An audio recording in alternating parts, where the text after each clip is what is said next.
지금 책을 20분 정도 읽고 운동을 가려고 운동복을 입었어요. 뭔가 오늘 되게 가기 귀찮았는데 몸이 피곤하기보다는 가기 귀찮은 거라서 그냥 가려고요. 간단하게 뿌시고 오겠습니다.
저는 공부를 하다가 해야 할 일이 있어서 일 조금 했어요. 요즘 SNS를 보면 다이어트 때문에 고생을 하시는 분들이 굉장히 많다는 걸 느끼거든요. 13년 전에도 그랬는데 요새는 그게 조금 더 심한 것 같아요. 그래서 제가 다이어트 할 때 중요한 식단이나 운동 같은 팁을 조금 드리려고 하는데 생각보다 전하고 싶은 내용이 많아서 제가 노트북에 정리를 했어요. 노트북을 보면서 조금 말씀을 드려보려고 해요. 여러분, 다이어트 할 때 가장 중요한 게 뭔지 아세요? 식단이나 운동 말고도 가장 중요한 거는 내 몸 상태를 아는 게 굉장히 중요하거든요. 저도 13년 전에는 굶고 버티는 게 답이라고 생각을 했어요. 근데 그렇게 하다 보니까 폭식증도 오고 심지어 거식증까지 와서 제가 한 10년 동안 굉장히 고생을 많이 했거든요. 지금 45kg를 유지하면서 건강한 생활을 하고 있는 게 한 2, 3년밖에 안 된 것 같아요. 그래서 제 꿀팁들을 전달을 해드리려고 해요. 식단편 첫 번째.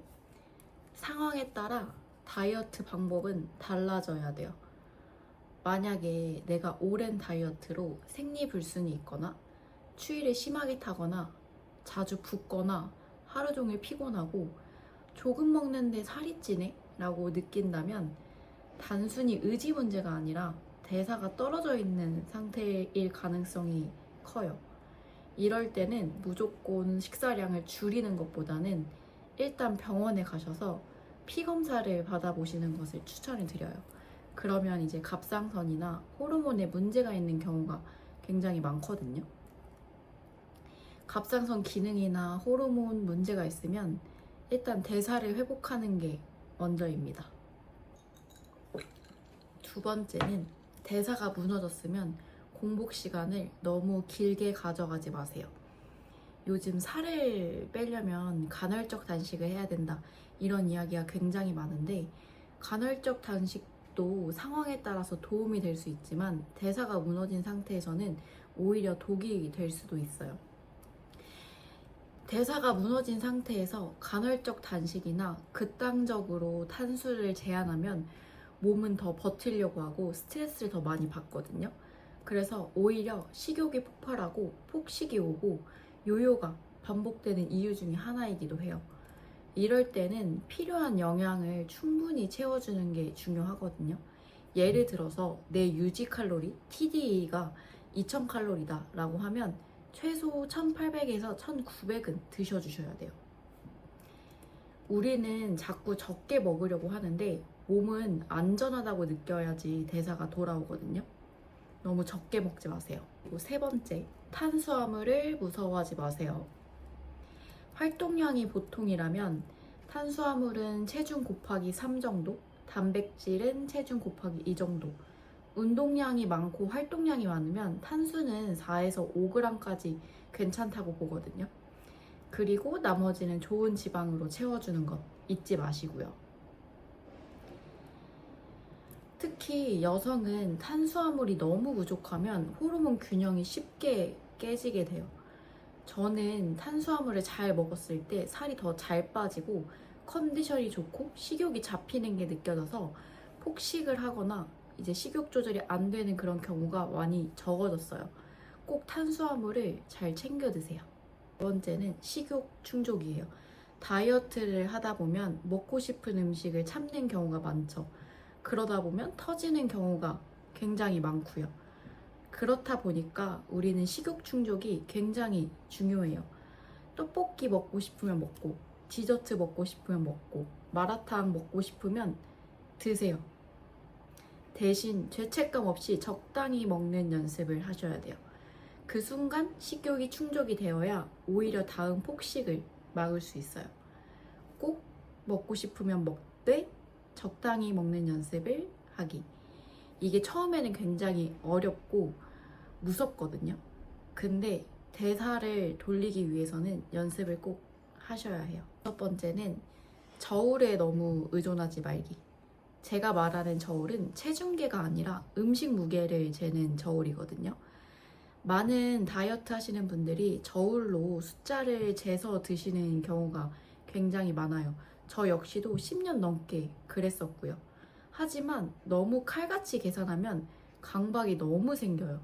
중요한 거는 내 몸 반응을 아는 거거든요. 이 정도 먹으면 속이 편하구나. 아, 이 정도 먹으면 다음날 붓네? 이걸 체크하는 연습을 꼭 하셔야 돼요. 다이어트는 결국 내 몸 데이터를 쌓아가는 과정이거든요. 그렇다 보니까 내 몸에 대해서 잘 알아야지 다이어트를 성공할 수 있어요. 첫 번째, 보통 다이어트 강박을 이겨낼 때 체중을 재지 말라고 하는데 저는 체중계는 필요하다고 생각을 해요. 저도 예전에는 체중 재는 걸 무서워서 거의 한 달 동안 안 재고 그랬었는데 오히려 현실을 흐리게 보게 되는 경향이 생기더라고요. 몸무게는 그냥 데이터일 뿐이에요. 하루 조금 늘 수도 있고 줄 수도 있는 것이죠. 그 숫자 자체보다 내가 그걸 담담하게 받아들이는 연습이 필요해요. 체중계를 무서워하지 마시고 매일 체중 재는 연습을 꼭 해보세요. 7번째는 가공식품 줄이고 자연식 위주로 먹는 것. 요새 대체 식품들이 굉장히 많잖아요. 그 대체 식품에 대체당들이 엄청 많이 들어가 있어서 오히려 대사를 망가뜨리는 경우가 많거든요. 대체당이 많이 들어간 가공식품은 생각보다 식욕을 더 자극하기도 해요. 그래서 저는 최대한 밥, 고기, 계란, 과일 이런 것들, 그런 자연식 위주로 먹으려고 노력을 해요. 장 건강이나 컨디션도 확실히 차이가 나더라고요. 내가 컨디션이 계속 떨어지거나 이제 살이 잘 안 빠지고 장도 계속 안 좋게 느껴지면 대체당부터 끊는 연습을 한번 해보세요. 그리고 나서 그것들을 자연식으로 꼭 채워주는 연습이 필요합니다. 이제 운동에 대해서 말을 해보려고 하는데 운동도 사실 목적에 따라 다르고 내 몸 상태에 따라 달라져요. 첫 번째, 단순 감량과 체력 증진이 목적이라면 주 3, 4회 정도 운동을 하시는 것을 추천을 드리는데 그냥 내가 좋아하는 운동을 하시되 꾸준히 하는 게 굉장히 중요해요. 그게 필라테스가 됐든 웨이트가 됐든 러닝이 됐든 결국 내가 꾸준히 할 수 있는 운동을 찾는 게 가장 먼저예요. 내가 체형 변화를 조금 주고 싶고 근육량도 많이 올리고 싶다 하면 주 4회 정도 웨이트 하시는 것을 추천을 드려요.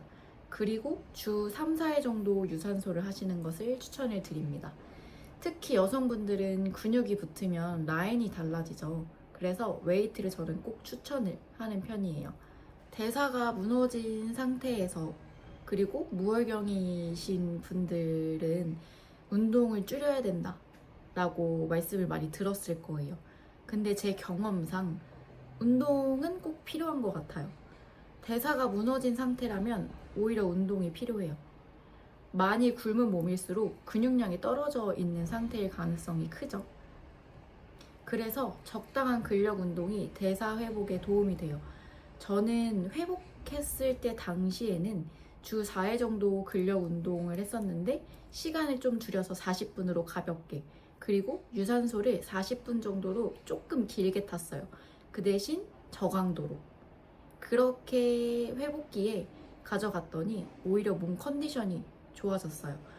내가 컨디션이 너무 떨어져 있거나 대사가 너무 망가져 있으신 분들은 이런 운동 루틴을 한번 가져보시는 것을 추천을 드립니다. 그리고 운동을 배우는 것을 꼭 추천을 드려요. 처음 혼자 하면 관절로 버티거나 나한테 맞지 않는 운동을 해서 더 아파지는 경우가 많거든요. 저도 처음에 운동을 배우기 전에는 관절로 버티고 나한테 맞지 않는 운동을 하니까 더 아프고 붓고 그랬어요. 그러니까 운동이 처음이면 꼭 운동을 배우시는 것을 추천을 드려요. 그리고 유산소는 꼭 해주고 일상 움직임의 활동량을 늘리는 것도 굉장히 중요하다고 생각을 해요. 유산소는 단순 감량뿐 아니라 체력, 혈액순환, 대사 회복에도 도움이 많이 되거든요. 꼭 힘든 러닝이 아니더라도 빠르게 걷기 정도도 도움이 많이 됩니다. 제가 말씀드렸던 습관들이 조금 어려울 수 있지만 한 번에 다 지키려고 하기보다는 조금씩 한 개씩 지켜보시는 것을 추천해 드려요. 이런 작은 습관들이 생각보다 나의 몸과 컨디션을 많이 바꿔주거든요. 심리적인 것도 많이 바꾼다고 저는 생각을 해요. 혹시 너무 어려우시면 꼭 주변에 도움을 청할 수 있는 전문가가 있으면 도움을 청하는 것을 추천해 드립니다. 여러분들은 모두 다 아름답습니다. 우리 모두 화이팅!